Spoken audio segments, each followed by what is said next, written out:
नमस्कार दोस्तों, इस वीडियो में हम बात करेंगे लोन अगेंस्ट प्रॉपर्टी की जो डॉक्यूमेंटेशन होती है, क्या क्या डॉक्यूमेंट्स की रिक्वायरमेंट होती है अगर आप लोन अगेंस्ट प्रॉपर्टी के लिए अप्लाई करते हैं तो। ठीक है, बिल्कुल सिंपल है दोस्तों, स्टेप बाय स्टेप करके हर एक चीज़ बताऊंगा, वीडियो को ध्यान से देखिए। तो सबसे पहला दोस्तों आता है सेल्फ एम्प्लॉयड। अब सेल्फ एम्प्लॉयड में क्या क्या, अगर कोई बंदा लोन अगेंस्ट प्रॉपर्टी ले रहा है और वो सेल्फ एम्प्लॉयड है या बिजनेसमैन है, तो क्या क्या डॉक्यूमेंट चाहिए। ठीक है, तो अगर वो प्राइवेट लिमिटेड फर्म है, अगर उसकी कंपनी प्राइवेट लिमिटेड है तो क्या डॉक्यूमेंट चाहिए होते हैं। ठीक है, company pan card, GST registration, 3 number कोई भी एक रजिस्ट्रेशन हो गया, 2 साल की आईटीआर विथ कंप्यूटेशन होगी। जितने भी डायरेक्टर हैं कंपनी में उन सब की केवाईसी विथ फ़ोटो, और किसी एक डायरेक्टर का ओनरशिप प्रूफ। ठीक है, और 1 साल की bank statement of current account, जो भी करंट अकाउंट है, ठीक है, उसका बैंक स्टेटमेंट चाहिए, मतलब 1 साल का। एलओडी वगैरह, जैसे आपको हो गया list of directors with share holdings. Business की विंटेज प्रूफ 3 साल की होनी चाहिए, जैसा ज़रूरी नहीं है, हो सकता है अगर 1 साल की भी बिज़नेस की विंटेज है तो भी लोन हो सकता है। ठीक है, एमओए हो गया, एओए हो गया, सीओआई हो गया। एमओए का मतलब होता है मेमोरेंडम ऑफ आर्टिकल हो गया। ऐसे ही जो है आपका एओए हो गया, सीओआई का हो गया, सीओआई हो गया आपका। ठीक है, और इसमें क्या चाहिए होता है, देखिए, प्रॉपर्टी पेपर, अगर रजिस्ट्री है तो प्रॉपर्टी पेपर की कॉपी चाहिए होगी। अगर आप बिल्डर फ्लैट्स खरीद रहे हैं तो बिल्डर बायर एग्रीमेंट, जिसे बीबी भी बोलते हैं। एटीएस चाहिए होता है। एटीएस मतलब होता है एग्रीमेंट टू सेल, मतलब कोई भी प्रॉपर्टी आप खरीदते हैं तो वो उसका जो है एक एटीएस बनता है कि ये प्रॉपर्टी आप कितने में ले रहे हैं, कितने टाइम पीरियड का आपने पेमेंट का वो रखा है, मतलब एक कंडीशन रखी है सामने वाले से, तो वो उसे जो है एटीएस बोलते हैं। और एक होता है आपका आईएमडी चेक। आईएमडी चेक का मतलब ये जो भी लीगल वैल्यूएशन की फ़ीस जाती है बैंक में, ऐसे बैंक आपकी प्रॉपर्टी का जो भी लीगल होता है या टेक्निकल पार्ट होता है, वो कुछ पैसे अपने पास से लगा के और कुछ पैसे आपसे लेके, ठीक है, वो आपकी प्रॉपर्टी की जो है लीगल वैल्यूएशन कराता है। तो आईएमडी चेक जो है किसी बैंक का 2200 है, किसी का 3500 है, किसी का 4500 है, किसी का 4900 है, किसी का 6000 है, किसी का, ऐसे करके जो है अलग अलग बैंक के जो है अलग अलग वो हैं। ठीक है, अच्छा, अब इसमें अगर पार्टनरशिप फर्म है तो क्या डॉक्यूमेंट लगेंगे दोस्तों, सेम डॉक्यूमेंट्स हैं।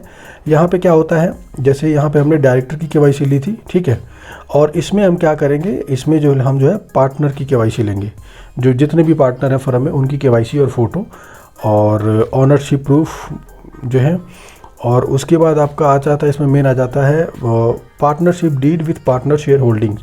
मतलब एक पार्टनरशिप डीड होगी, मतलब होती है पार्टनरशिप फर्म में कि मतलब जो है, और उसके साथ में वो इसमें ये भी मेंशन होता है कि कौन से पार्टनर की कितनी शेयर होल्डिंग है उसमें, उस कंपनी में। ठीक है, विंटेज प्रूफ यहाँ भी 3 साल का है, लेकिन 3 साल का नहीं भी है तो भी दोस्तों मैंने यहाँ पे वो लिखा है जो एक्सट्रीम है, जो मतलब जो चाहिए होता है। एक आइडिया लग जाएगा आपको कि मतलब क्या डॉक्यूमेंट्स की रिक्वायरमेंट होती है, वो एक आइडिया लग जाएगा आपको। ठीक है, लेकिन डॉक्यूमेंट जो है बैंक टू बैंक वेरी करता है, ये मैंने कॉमन डॉक्यूमेंटेशन बताया है आपको। ठीक है, और सेम जो है प्रॉपर्टी, जैसे मैंने ऊपर बताया, जो है प्रॉपर्टी पर की कॉपी हो गया, बिल्डर बायर एग्रीमेंट हो गया, एग्रीमेंट टू सेल हो गया। ठीक है, अच्छा, एटीएस जो होता है, जो एटीएस होता है वो बिल्डर बायर एग्रीमेंट के साथ भी चाहिए होता है, और कोई भी रजिस्ट्री के पेपर है उसके साथ भी चाहिए होता है। एटीएस मैंडेटरी है किसी भी बैंक में अगर आप लोन अगेंस्ट प्रॉपर्टी के लिए अप्लाई कर रहे हैं तो। एग्रीमेंट टू सेल, या फिर मतलब एटीएस मतलब ये एग्रीमेंट टू सेल होता है कि आईएमडी चेक मैंने आपको बता दिया, जो क्या नाम है, आईएमडी चेक क्या होता है वो सारी चीज़ें मैंने आपको डिटेल बता दी। आईएमडी चेक वही होता है लीगल वैल्यूएशन का। सेम जो है आपकी प्रोप्राइटरशिप में भी है, इसमें जो है प्रोप्राइटर के डॉक्यूमेंट्स लगेंगे सारे। आईटीआर हो गया, जीएसटी रजिस्ट्रेशन, जो है कोई भी रजिस्ट्रेशन प्रूफ हो गया, और इसमें भी जो है property paper, builder buyer agreement, ये सारी चीज़ें चलती हैं। आईएमडी चेक मैंने आपको बता दिया। कोएप्लिकेंट इसमें मैंडेटरी होता है। ठीक है, कोएप्लिकेंट इसमें मैंडेटरी मतलब ये होता है कोई भी, मतलब नॉमिनी कौन बनेगा, या जो है फॉर एग्जांपल अगर आपको कुछ हो जाता है आपकी फैमिली को, तो जो भी इंश्योरेंस हुआ है, इंश्योरेंस का पैसा किसको मिलेगा, तो उस कंडीशन में जो है कोएप्लिकेंट की केवाईसी और फ़ोटो लेते हैं। ठीक है, और अगर कोएप्लिकेंट अगर वर्किंग है तो उसके इनकम के डॉक्यूमेंट्स भी अगर आप लगा देते हैं तो आपकी फ़ाइल और स्ट्रॉन्ग हो जाती है। ठीक है, तो ये हो गए दोस्तों जो है सेल्फ एम्प्लॉयड के। अब बात करते हैं सैलरी में क्या क्या डॉक्यूमेंट चाहिए। सैलरी में बिल्कुल सब कुछ जो है, वैसे जो पर्सनल लोन में चाहिए होता है डॉक्यूमेंट, वही इसमें भी चाहिए होता है। फ़र्क सिर्फ इतना है, इसमें एक आपका चाहिए होता है प्रॉपर्टी पेपर्स, ठीक है, बिल्डर बायर एग्रीमेंट और आईएमडी चेक जो मैंने आपको बता दिया।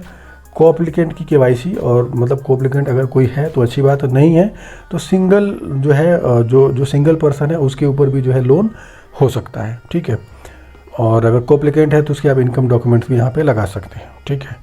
और अगर प्रोफेशनल्स की बात करें दोस्तों, तो प्रोफेशनल्स में जो है क्या क्या डॉक्यूमेंट चाहिए होता है, जो भी होते हैं, जो भी डॉक्टर है उसकी KYC वगैरह चाहिए होता है, और जो है 2 साल की जो प्रैक्टिस सर्टिफिकेट होता है वो चाहिए होता है, जैसे पैन कार्ड, आधार कार्ड और ये सारी चीज़ें होती हैं। ऐसे ही जो आपके जो है CA हो गए, उनका मिनिमम जो है जो मेंबरशिप होना चाहिए, जो मेंबरशिप नंबर होना चाहिए, और उसके साथ जो है 2 साल का एक्सपीरियंस होना चाहिए। आर्किटेक्ट में जो है सब्जेक्ट टू डिस्कशन है, कोई भी, जैसे मैंने आपको पहले बताया, मिनिमम जो है 5 प्रोजेक्ट उनके डन होने चाहिए, ठीक है। इंजीनियर की अगर कोई भी प्रोफाइल आती है तो आप मेरे साथ डिस्कस कर सकते हैं, व्हाट्सअप नंबर मैंने दे रखा है, ठीक है।